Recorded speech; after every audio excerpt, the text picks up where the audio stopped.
XPIN11, o fundo de galpões industriais da XP Asset. Vamos ler o relatório de julho de 2025, publicado agora, no dia 26 de agosto de 2025, bem atrasado o relatório, padrão XP. Vamos continuar o acompanhamento do fundo, ele que tem uma situação periclitante em relação ao recebimento das suas inadimplências em relação aos seus inquilinos. Ao que parece, ele conseguiu recuperar parte desse valor. Veremos então qual é a atual situação do fundo hoje. Esse será o tema do nosso vídeo. Ele iniciou as atividades em 2018, 729 milhões é o patrimônio líquido dele, 43 mil cotistas, e na data que eu gravo com vocês, o XPIN11 cota na B3 a R$ 69,99, fazendo um P sobre VP de 0,69, uma variação positiva nos últimos 12 meses de 2,54%. A cotação do XPIN11 chegou aos R$ 62,03 agora em dezembro de 2024. Desde então busca uma pequena recuperação, atingindo inclusive R$ 73,45, mas ainda muito longe daquele valor de R$ 79,30 de setembro de 2024, ficando aí na casa dos R$ 69.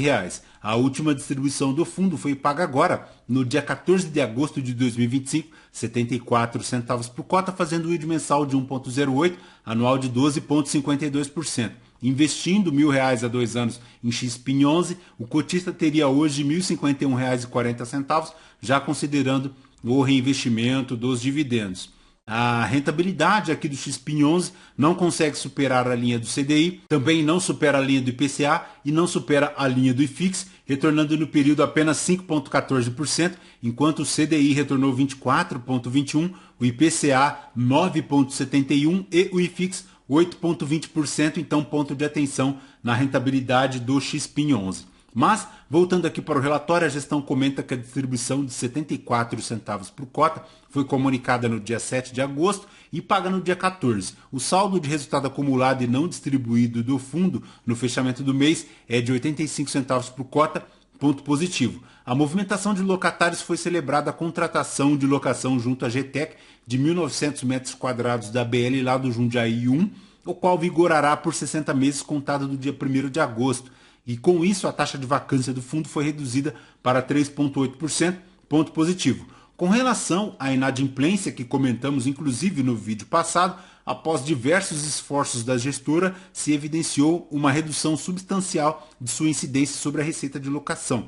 Segundo a gestão, ela diminuiu os patamares próximos de 20% para 6% agora, o que é excelente. E em relação a esta inadimplência, ela basicamente se concentra em dois locatários. Em relação ao montante de aluguéis não pagos e acumulados passados, a inadimplência totaliza aproximadamente 7 milhões e 400 com a inclusão das penalidades. E é decorrente dos seguintes casos. O primeiro é a Polishop, que vimos lá no vídeo passado, e é aguardada a realização da Assembleia Geral de Credores lá no âmbito da recuperação judicial para fins de homologação do plano de recuperação judicial, dentro do qual constará o plano de pagamento do fundo. E a segunda questão é com a Comfort. Segundo a gestão, a ação de despejo foi protocolada no dia 24 de abril de 2025 e no dia 29/5 a locatária foi citada para realizar a defesa, sendo que, após o protocolo da referida ação, a locatária já realizou o pagamento de R$ 531 mil, restando pendente o valor de R$ 144 mil. E o terceiro caso, que é a Sogef, que após a ação de despejo foi protocolada no dia 21 de novembro de 2024, a locatária realizou o pagamento de R$ 5 milhões e 100, ponto positivo. Há aqui também um quarto caso, pessoal, que é da Aqualimp. Segundo a gestão, foi protocolada a ação de despejo no dia 21 de janeiro agora de 2025 e no dia 28/5 a locatária se habilitou nos autos e apresentou defesa. Ainda no dia 16/7 o fundo recebeu recursos referente à primeira parcela do seguro locatício e, em paralelo, estão realizadas tratativas comerciais junto às locatárias com vistas à formalização de eventuais acordos. A gestora e a BBP atualmente atuam ativamente na prospecção de novos locatários para a redução da vacância física do fundo, o que é ponto positivo. Mas o ponto a celebrar é que hoje ela conseguiu reduzir esta inadimplência de 20% para 6%, o que é ponto positivo, recuperando parte considerável dos valores. Para a DRE do fundo, em julho de 2025, R$ 7.297.000 foram as receitas, R$ 1,5 milhão de despesas, 5.777.000 de resultado base, 74 centavos por cota. Ele faz 92 centavos deste resultado que ele distribuiu 74, então ponto positivo, consegue angariar 21 centavos por cota lá para a sua reserva, o que é ponto positivo. Em relação à evolução aqui no mercado secundário, ela faz R$ 101,97 em relação ao seu patrimonial, R$ 68,79 na cota a fechamento a mercado, então um desconto considerável, bem considerável, na casa de 30%. Então, para aqueles que gostam do fundo, é de repente uma oportunidade que possa ingressar. Lembrando que há o risco gestão XP, importante considerar isso também. Vejam que aqui a gestão conseguiu recuperar parte dos valores, mas é uma situação gritante, né? O fundo chegar hoje a quase 20% das suas receitas aí com inadimplência é algo inadmissível. Mas enfim, ele conseguiu recuperar e ainda se encontra bem descontado aí no mercado secundário. Para a liquidez no mercado secundário, 300 mil ao dia, 491.877 de valor de mercado. Em relação à rentabilidade, considerando o patrimônio do fundo de 729 milhões, um ganho de capital bruto negativo de 2,41% e um retorno total bruto também negativo de 1,34%. Em relação ao valor de mercado da cota mais os rendimentos, chegou a R$ 124,02, já o IFIX retornando R$ 160,58, enquanto a cota no mercado secundário, como vimos, na casa dos R$ 69. Ela estava lá aos 78, chegou aos 69, muito provavelmente puxado pelas notícias positivas em relação à recuperação daqueles valores que se encontravam em aberto.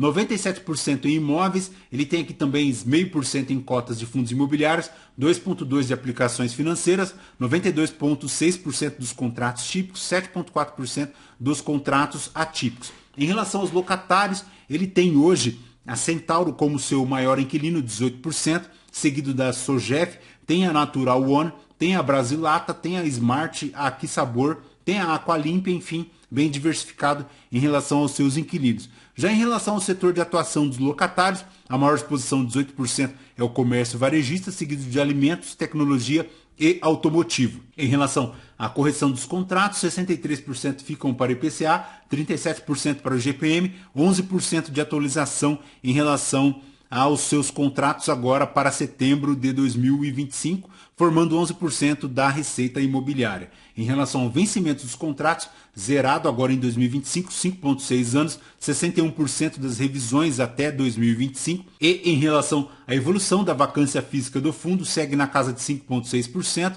Importantíssimo ficar atento a este patamar, porque é bem provável que a gestão tenha algum problema em relação a esses inquilinos que ainda não realizaram o pagamento, mesmo mediante a ação de despejo.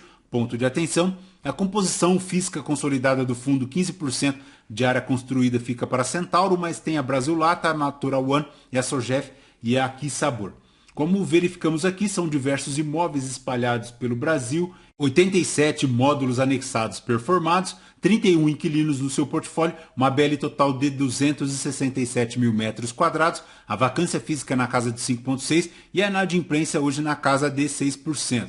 Em relação à alavancagem do fundo, 132 milhões, ponto de atenção, porque se considerarmos hoje o patrimônio dele total na casa de 700 milhões, chega a formar aí aproximadamente 15% de alavancagem, então ponto de extrema atenção. Perfeito, pessoal? De XPIN11 é basicamente isso. Lembrando que este vídeo não é uma recomendação de compra ou de venda de nenhum dos ativos aqui mencionados. Aos novos inscritos, bem-vindos. Você que permanece conosco, muito obrigado por isso também. E você que ainda não é inscrito, considere se inscrever. Deixe seu like, seu joinha, porque tudo isso nos fortalece aqui na produção de conteúdos.